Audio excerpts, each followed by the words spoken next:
I want to welcome you back to another episode of what I branded Pivotal, since these interview style segments tackle impactful CPG industry topics and lessons from the business leaders that live it every day. Doesn't it seem every beverage category is not what it used to be, as consumers are drinking up beverages that have benefits beyond just quenching their thirst? Even the largest, most sacred packaged beverage categories are no longer safe, as carbonated soft drink volume has been declining for much of the last decade. Consumers continue to move closer towards this four-way intersection of taste, convenience, nutrition, and functionality.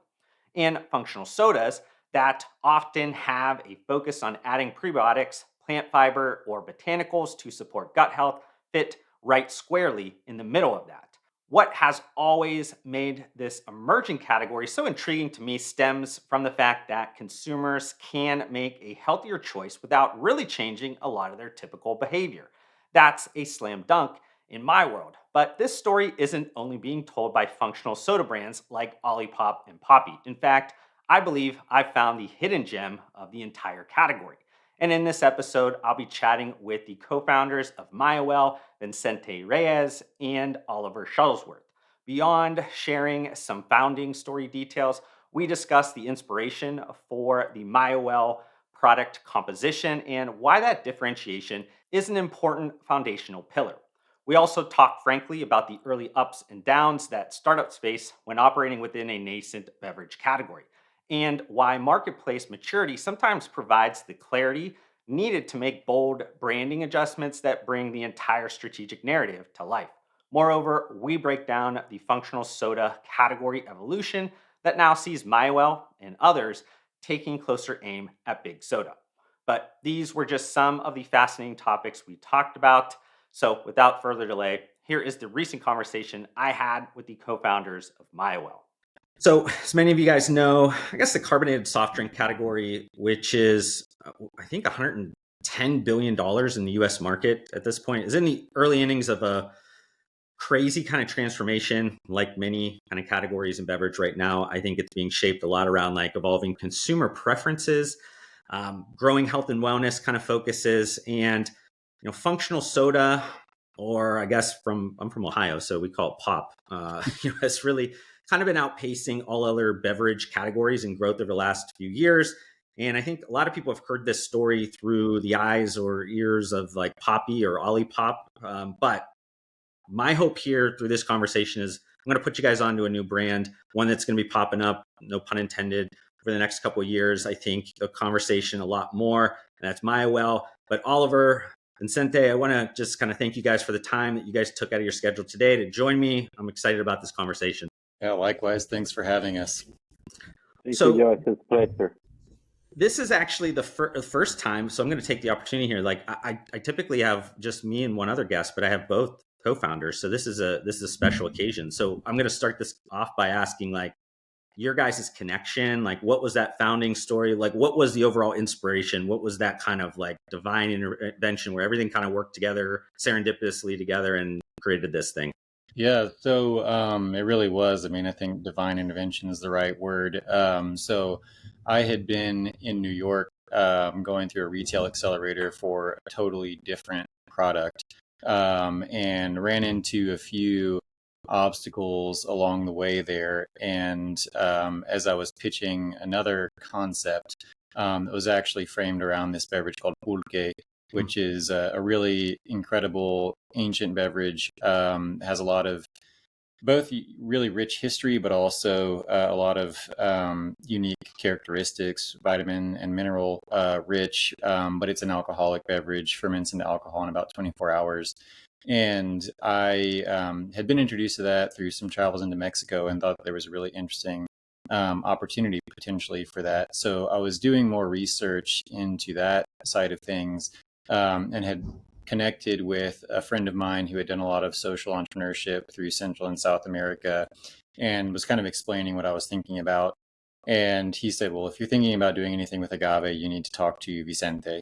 And so I, like I said, I was living in New York, but I was back in Austin for the weekend, visiting my wife, and was actually planning to go down to Mexico City the following week. Hopped onto I think it was a Skype call at the time. And so we Vicente and I connected, talked for about an hour. He had just walking me through what he was working with. So he's a modest person, but he was really truly one of the very first people to start commercializing mezcal and really thinking about where that could go. Truly a pioneer in that category, but had sold his brand, was working on a new project with the agave and trying to figure out like what the prebiotic properties of the agave plant were and how you could commercialize that, and had drawn that inspiration also from pulque. And so we kind of connected over that. I told him I was planning to go to Mexico City. He told me he was going to New York actually that following week. So I canceled my flight, flew back to New York. We spent the next week together, kind of sat in Union Square at the end of the week. And we're talking about how we might do business together. I threw out the name Mayawell, and he kind of like lit up and said, that's it. That's what we're doing. And so, we fast forward 5.5 years later, here we are. But that was kind of the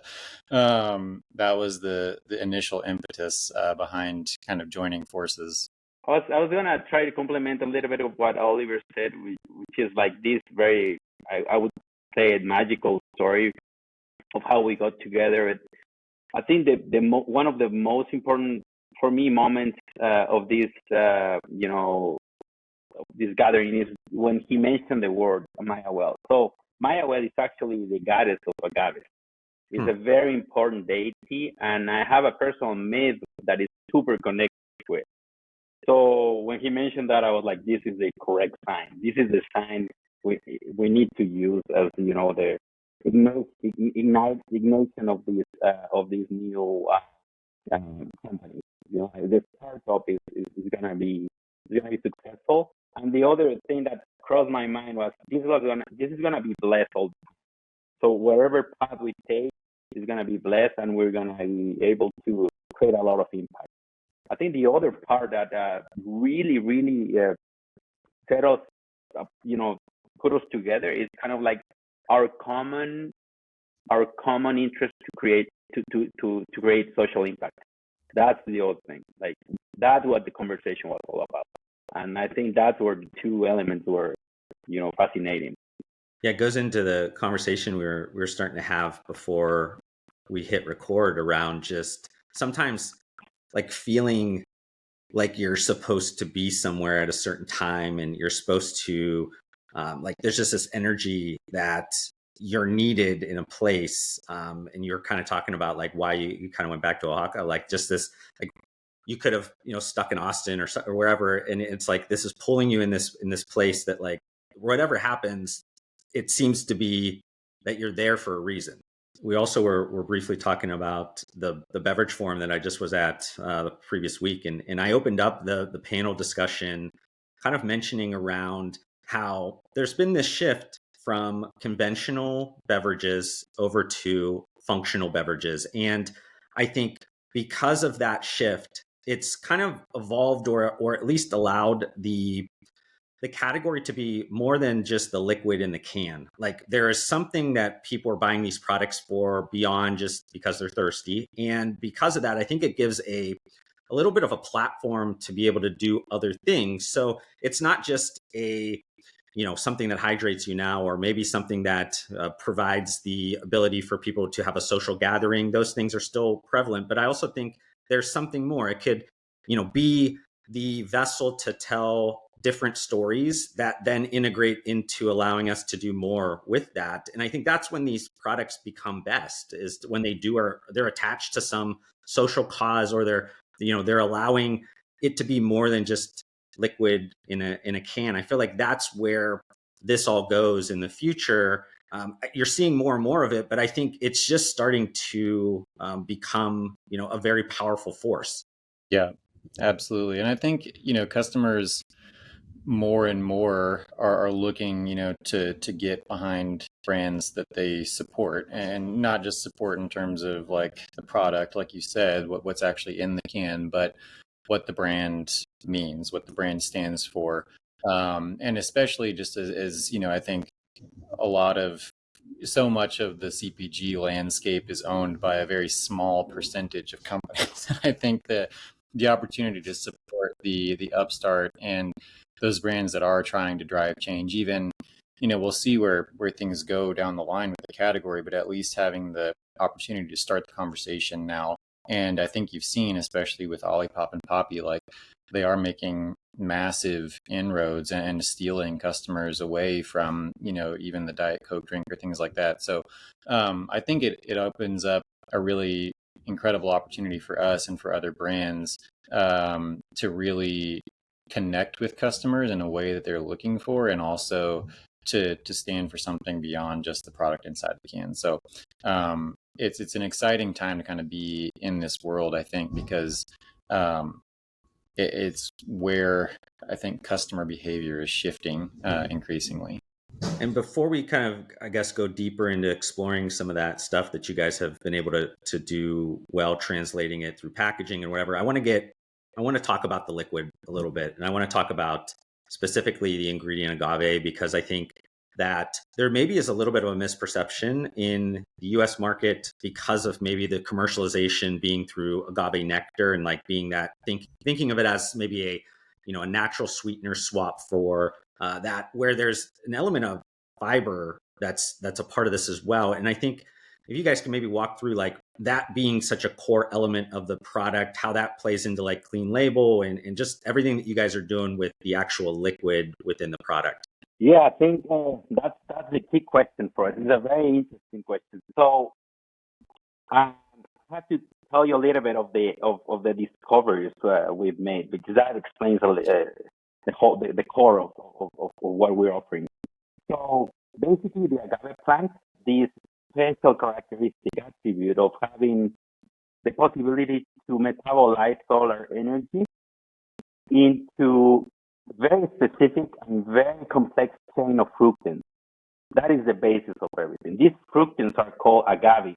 So when you think of agaves, and when you actually properly process them into dietary fibers, they are the most powerful source of prebiotic functionality in nature. That's a scientific fact, right? So when Mayawell is using these agaves to provide a prebiotic functionality that most of the American consumers actually need. So what we're actually delivering is prebiotic functionality through a soda. That's what we've done. So before we met at Mayawell, I spent over 5 to 6 years into the research of these agaves, and in conjunction with very prestigious Mexican scientists, we developed an ingredient.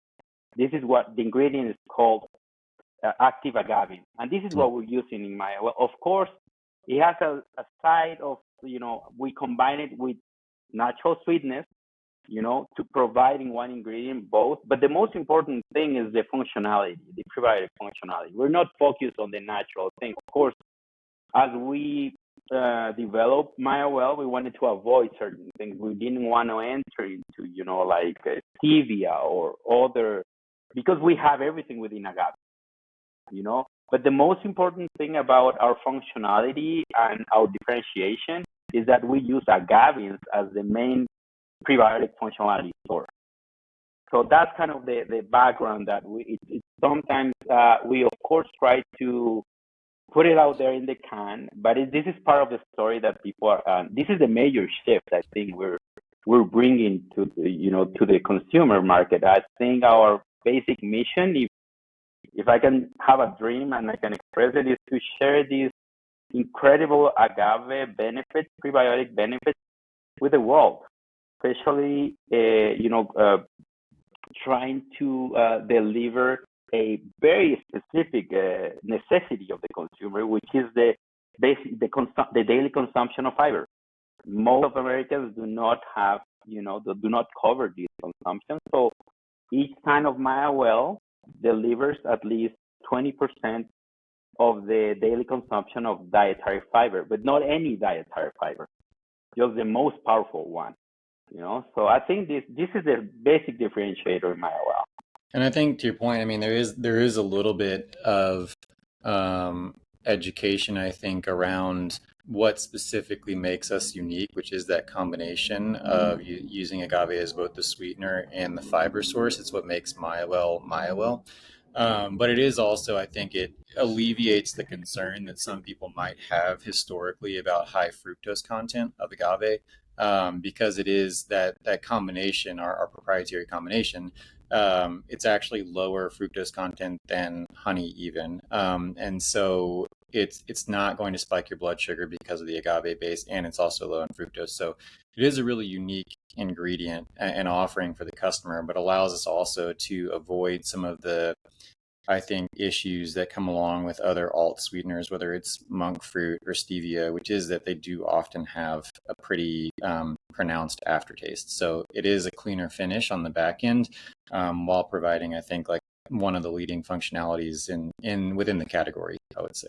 Yeah, I mean, I think that the one from the taste element, I think a lot of the natural sweeteners, to your point, like if it's a after bitterness or whatever it is, there's that element. And then, I'm thinking about when you're talking through the special properties of agave and just having that maybe be a lower impact on blood sugar. I think is another kind of functional kind of trend that's hitting because of a number of different reasons. But even with diabetes and GLP-1 and just people looking for things that I think are going to make an impact to blood sugar and everything in a much lesser way, which I think is, again, going up to you guys have a really good, I think, composed liquid in the can, which is, I think, the entry fee to compete at this point in CPG, especially in food and beverage. I mean, I think you guys have an exceptional product, but I also think there's an element of past what's in the can and putting it on the shelf. It's the other stuff. And I know that you guys have a little bit of background on consumer and also from kind of CPG, but in a different space. Like over these last handful of years, I'm sure you guys have learned every lesson. It's one of those things I always say, what you don't know, you don't know. And sometimes you have to struggle through that. And sometimes you kind of learn best by falling forward. But I think it's, has there been a few things that like has really struck you guys over the last handful of years that are just like, wow, this was quite a punch in the face from the beverage industry? So many, how much time do you have? Oh Yeah, man. so many. When we first started having the conversations, the category didn't exist really. I think we were very in line in terms of timing with Olipop, actually, and when they were putting their product out. Obviously, it helps whenever you have years of experience in the beverage industry, and I think they've executed extremely well. But we were learning as we were going out of the gate, and we're just piecing everything together as best we could. We got a great formulator behind us. We had a co-packer that was a decent co-packer, good jumping off point, but made the decision to go into bottles, which I think that was sort of with the thought that like we're going to be competing against kombucha in the outset of this category, in the very nascency of it. But in hindsight, probably would have like started in a can. And I think even from a packaging standpoint, I think our initial packaging was fun. It was we were trying to solve for a few things at the time, like if you sit in late 2018, early 2019, I think some of the things that we were trying to do made sense. It was like, how do you try to cut down on the amount of education that you're doing to customers on a shelf as they're getting introduced to this product?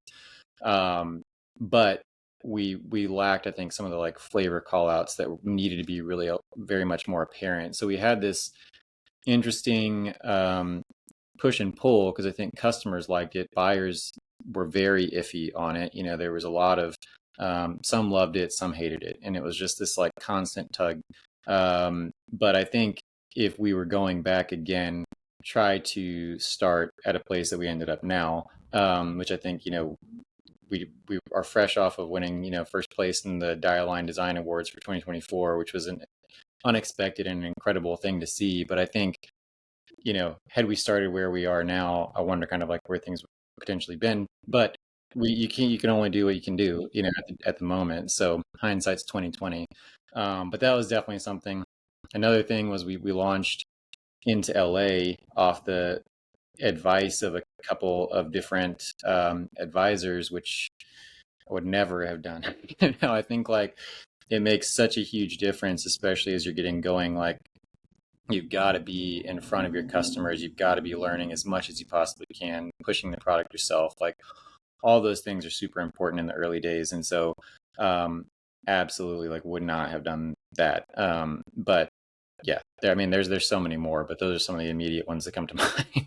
Yeah. And I like that you framed the time of like the launch period, because I think that is an important period within all of this, because I think a lot of times we, assume today, the environment of people know these kind of, functional pops or, this prebiotic fiber, better for you sodas. But like back then they were really positioned more towards kombuchas, towards that. Like that was really where it was at. It was gut health. It was, that type of an approach. And I think that when you're trying to, launch a product within a set that people don't really know that what it is or what like the way that you guys had that packaging at the beginning, it was very descriptive. Like I want you to know exactly what this is, and I don't want to have to deal with a lot of this other stuff, which is, at that time, I don't know if you make a different decision. I mean, each one of if it was Poppi and like they also had their jumps. People forget about some of their kind of early things they did. I think one was called Mother or something. I can't remember which one off the top of my head, but like there was such everybody goes through this. I think in CPG, I think you obviously you iterate. That is the nature of beverage as a whole, is that you don't necessarily want to do something too different because people just won't get it, but you also have to be a little bit unique and differentiated. But then you fast forward it to today, and I think this is what really is cool about the packaging change you guys made. And first of all, it's beautiful. I think it's like aesthetically beautiful. I think a lot of just the choices and just all of that just does really well. But like today, you're actually allowed to move the functional benefits to the back and actually start to connect the dots to this really cool, I think, story, the strategic narrative that you guys have between you two, between you guys in Mexico, like this whole heritage, like all of that can be weaved into a story that is much more compelling, because you don't have to waste as much time talking about the functional kind of education of the category. You actually can do this like really fun, exciting, interesting like storytelling, which then I think opens you guys up to a much like more broader connected amount of consumers that like have an emotional like thing. Like they're attached to this. They love the liquid, but they also love what this brand is about. And then going back to the conversation around like the social cause element and everything, like all of that together is like so well like strategically aligned that it just makes sense. So as a consumer with so much noise, like they're looking for being able to connect the dots or the puzzle. And I think that packaging change you guys made, late last year, I think all of a sudden made all of these things make sense. And again, some of that was timing, some of it was whatever. Like if you would have launched that at the beginning, you would have probably had to raise a considerable more amount of money to like just be able to tell that story and kind of trust that consumers were going to get it and understand that the category was it probably wouldn't have worked out as well. So you made the right things, but it was just, like anything, you have to fail forward. And now you guys are in a really great place. I think that's why I kind of let off the content by saying like, I can't see a scenario where you guys start picking up steam. You guys start being in the conversation a lot more, because I'm a big, strategic narrative, kind of like strategic alignment person. And when you start to see these things be very clear, you put your consumer jersey on and you go, oh, this is going to be so easy for people to understand. They're going to be really interested in this. That's where I kind of see it. But I mean, like, it's been such a wild, difference, because I was living in Austin at the time, and and I remember early on the brand launching, and now seeing those kind of the iterations. It's been such a kind of transformation. Yeah, we keep up all of the packaging changes that we've made in our office just for reference, but it is like to see where we started day one to where we are today. I think to your point, it probably, who knows if it would have worked from day one, because I think the category wasn't ready for that probably on day one. And I think it's always easy to be really critical of yourself and think like, oh, we should have done this sooner. Like, where would we go? And I think, it's encouraging. And I hope you're right. I hope we're increasingly part of this conversation along with Poppi and Olipop. That's the goal. But I think, yeah, it felt right from a timing standpoint to make this change, because I think we were starting to get enough data points from customers, from retailers that said, okay, like these are the things that we feel make your brand special, which are things that we felt, but sometimes you get so deep into it that you kind of can lose sight, or you get so head down that you're focused on just going. So I think to get all of that back and start to coalesce around like, okay, this is what is going to allow us to tell a unique story on the shelf next to these other brands, and as things get more crowded. And I think where we also wanted to go from day one was like, how do you tell a story that's interesting with packaging when everything else is colorful around you? And that was part of the reason that we went with a white label. But I think now, I don't want to be derogatory towards anybody, but I think what you see like, because of the success of Olipop and Poppi, there's some brands that are basically just trying to do exactly what they did. Like, they're replicating their packaging almost. And it's like, I hope people see through that. I think it is the brands that are telling a story that is different that will be the brands that customers gravitate towards, not just again, I'm not trying to throw shade at anybody, but not just an also ran, or not somebody that's just like, I'm Poppi, but X. Like, that's not, I don't think, what people are looking for. So I think Heavy, our studio, did such a good job of incorporating all the things that we wanted to, bringing forward, our Mexican heritage, and also, like, I think helping tell that story of, through the impact. Obviously, you just turn the can and you read the story, but I think catching the eye, those 2 to 3 seconds that you have on a shelf as customers are passing by to get somebody's attention, I think they did a really good job of putting us in a place to do that effectively.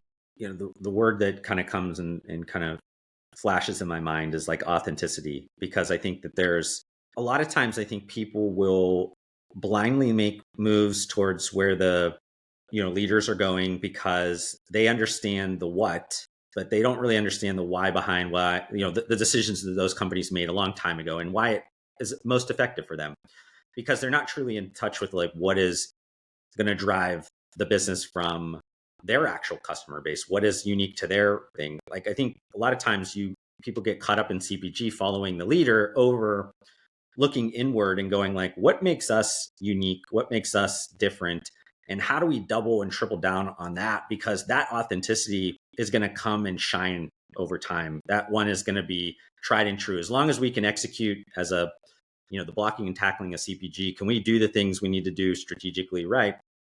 And we have this super unique, directionally appropriate brand that's going to speak this story that nobody else can really tell like us.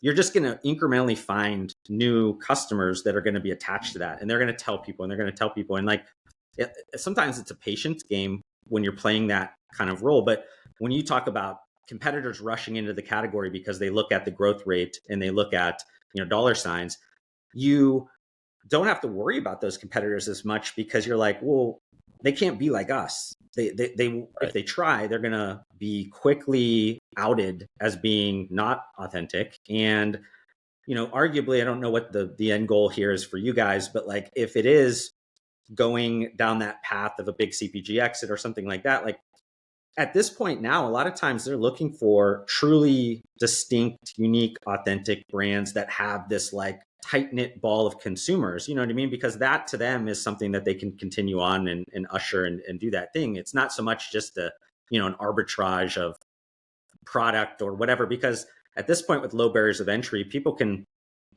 create copycats of whatever as quickly as possible, but they can't copy a story that is so unique to you guys. So I'm glad that you guys have really kind of leaned into that, because I think that's what really separates you guys from the rest of the pack.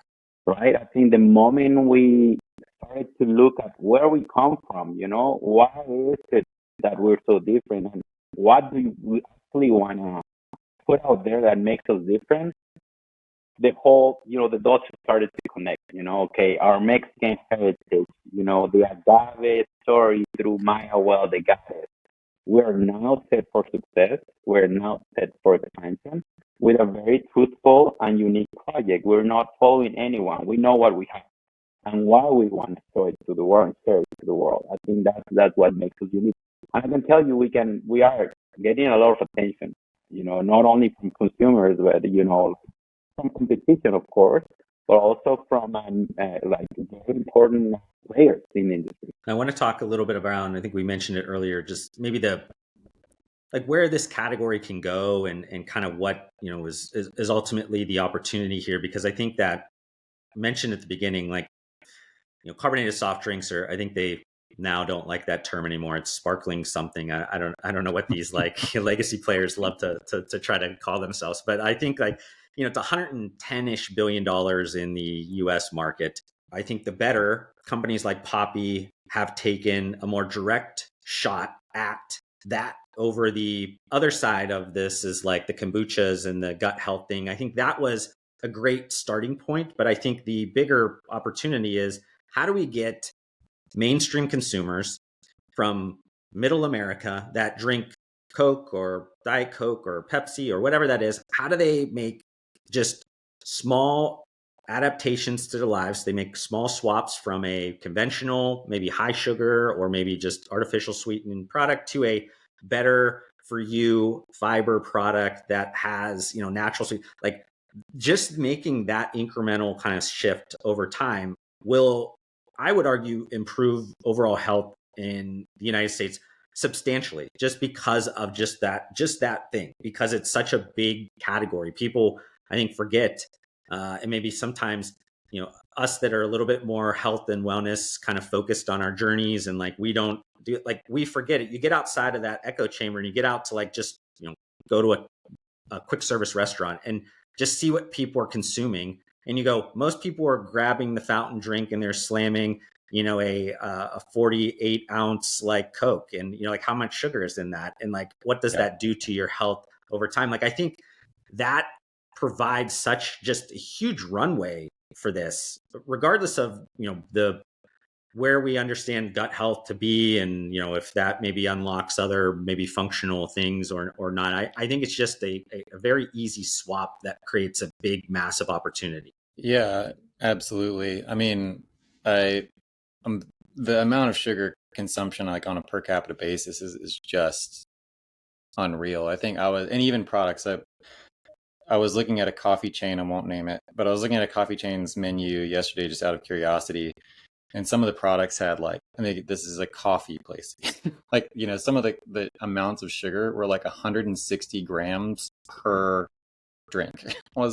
It reminded me actually of the Parks and Rec episode where the child size soda was the size of a child. And they were, I think from a Haunchburger or whatever the chain was. But that kind of like just distillation of like, man, you're only supposed to get, I think, like 40 grams of sugar per day max for an adult male.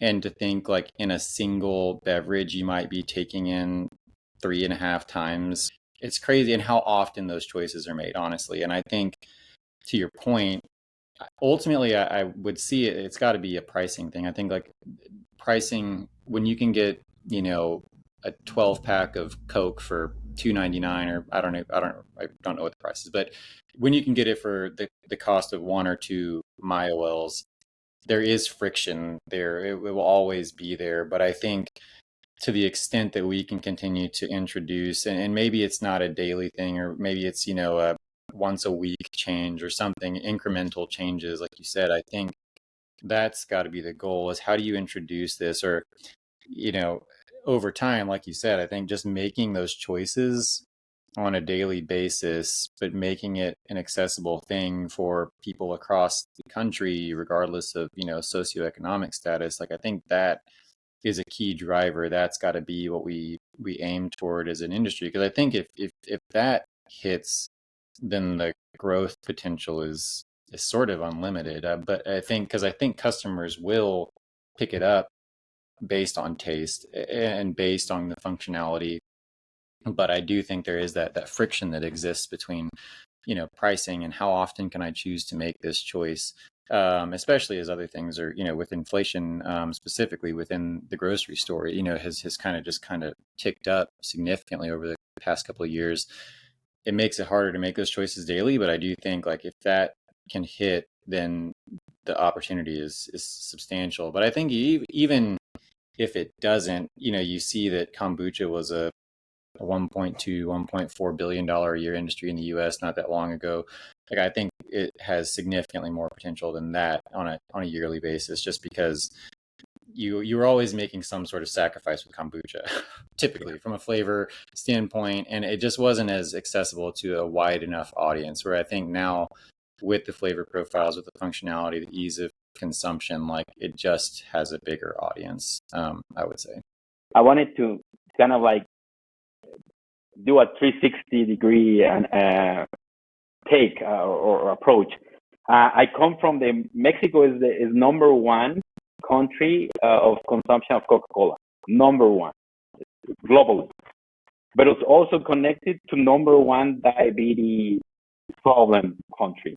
And that was kind of like the inspiration behind the very big early research, because we are suffering from these very specific problems. And America is also, at a very different level, but it's there.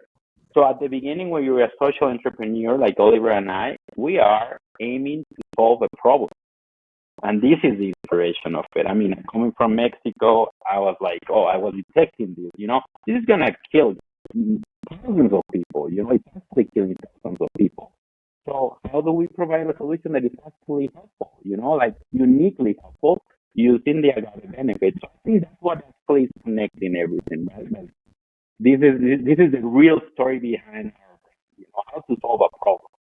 Yeah, I think that there's those big macro kind of things that are going on, and I think as these category scales, that naturally is going to get closer to price parity. I mean, arguably, it's hard to beat just plain old sugar and carbonated water and some flavor, but it gets close enough to a point where somebody can make the jump easier, and like how often do they need that that consumption behavior and all that. But I also think what you kind of mentioned around some of these underlying drivers, I think that also support the trend, and around if it's obesity or diabetes, and that's a global issue, and that's being attacked. I think I mentioned earlier around like GLP-1 and that kind of stuff. Like there are a few kind of things that are starting to pop up now that people are starting to use this more, and just the evolution of what they've had to move their kind of lifestyle changes into